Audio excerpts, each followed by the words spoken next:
الوقت نروح وين ونجي من وين انا؟ ها؟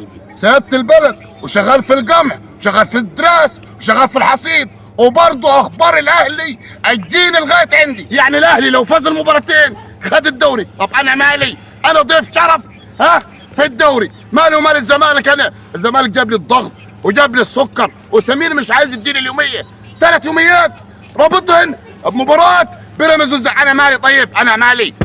شوف معايشك يا ايه في شوف معايشك يا ايه في مالك؟ شوف معايشك وتوكل على الله وخلص لم. يلا يلا يلا من الصبح شغال اللم. طيب ها؟ من الصبح شغال اللم انا مستني الدراسه يوم الجاي. لسه قدامك لغايه لما الدوري يخلص، ما نشوفكش انا اتفرج على كوره ولا تشوف بوتسات ولا تشوف اي حاجه. لسه قدامك اسبوعين تاني. ليه اسبوعين؟ يعني احنا مباراتين، ليه اسبوعين خليتني؟ استنى، مش هتعزي؟ ها؟ نعزي ايه؟ مش هتعزي؟ لا انا مش هنعزي، انا سيبت البلد ومشيت انا من غير يمين. ها؟ ايوه انهرده.